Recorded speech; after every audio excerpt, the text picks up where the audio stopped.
Welcome to the Habitz Podcast. On today's episode, we've got Susan Walsh, the classification guru, who's going to be talking to us about dirty data in your business.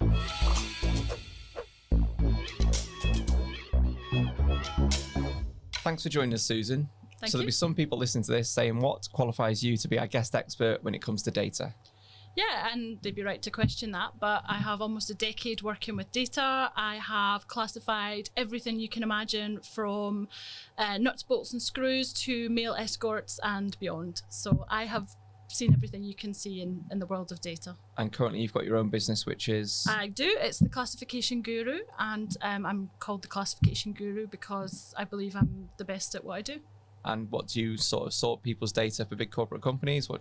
Yeah, so it tends to be larger, either national or global companies, and I'll take their financial data, and it'll normally have a supplier name, an invoice line description, and then it'll have something like maybe pens or pencils or paper. The supplier might be Staples. And depending on the level of information in the data, I can either classify it to office supplies or I can go to the level of pens, pencils, paper.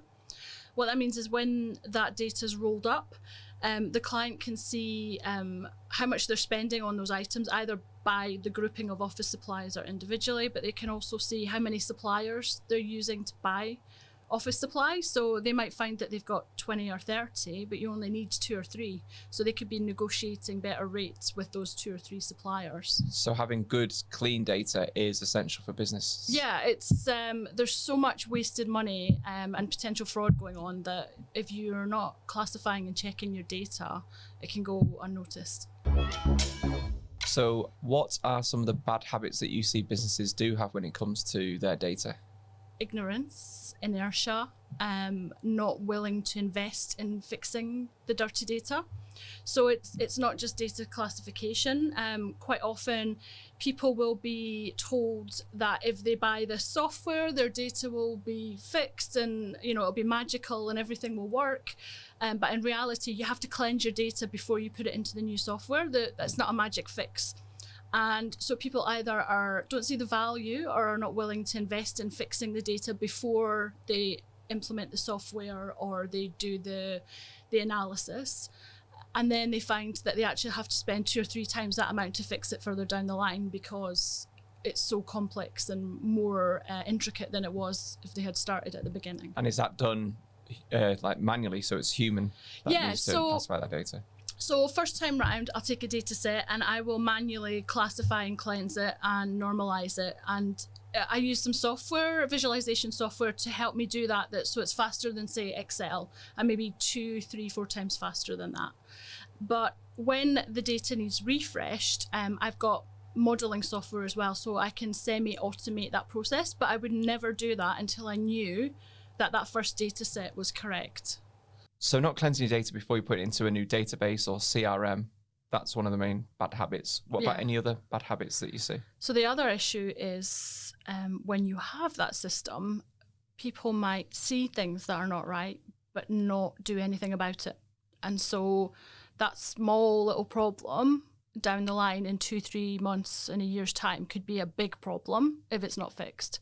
But people think, oh, well, nobody's going to notice if I don't fix this. It doesn't really matter, but actually it does matter. I've seen it on using my own CRMs in different businesses that I've worked for, where there's like a slight variation on the company name. Yeah, so you might get Limited, Ltd, Inc. Depending on where you are in the world, there's lots of different variations, or you might have a full stop at the end. So that's what supplier normalization is, and that's something I do. I standardize the names. So IBM's a great example. You've got IBM I.B.M, IBM Inc, IBM Limited. So I'll standardize that all in a new column to IBM, and then you suddenly realize you're spending a lot more with that supplier than you realized. So bad standardization would be a bad habit. Yeah, or, I can't find this in the system, so I'll just create a new record, but they haven't really tried very hard to find the right record. So for anybody watching this that wants to implement some good habits in their business to improve their data, what tips could you give them to follow?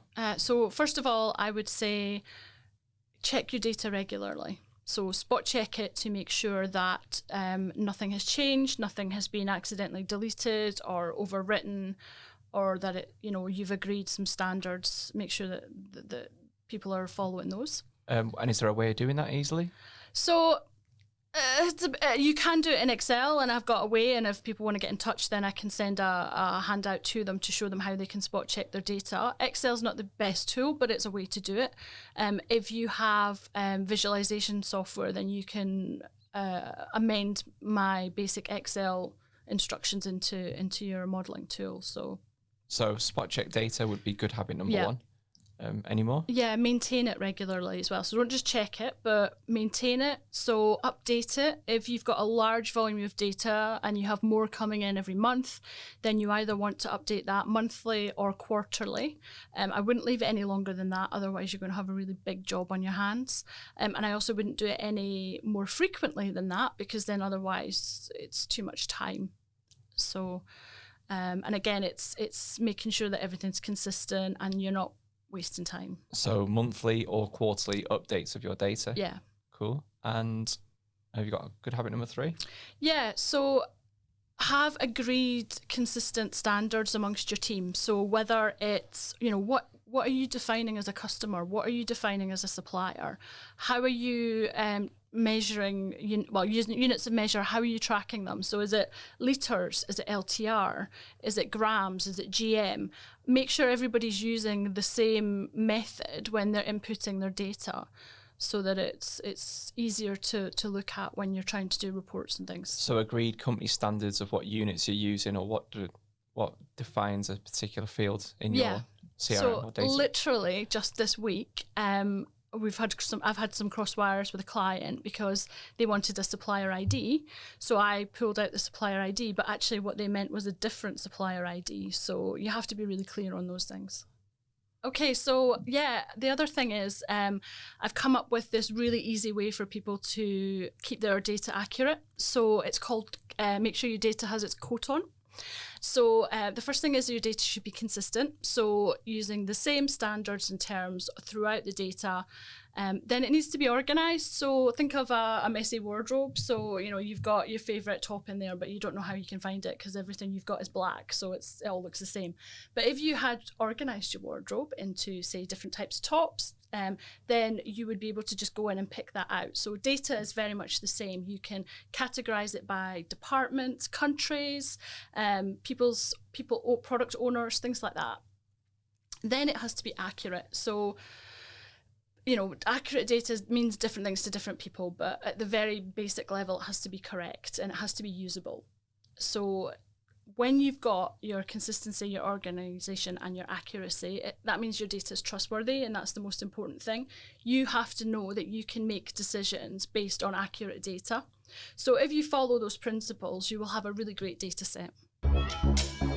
So where's the best place for people that are listening to this that might want to find you to help them with their dirty data? So I hang out mainly on LinkedIn. So if you search for Susan Walsh, the classification guru, I'll pop up. I also have Twitter, Instagram, and Facebook, but LinkedIn is my home. And I also have my website, which is theclassificationguru.com, and you can contact me through that as well. So that was Susan Walsh talking to us about fixing dirty data in your business. If you've got any good habits when it comes to data cleansing, let us know in the usual places. And join us next time for some more Habitz Podcast.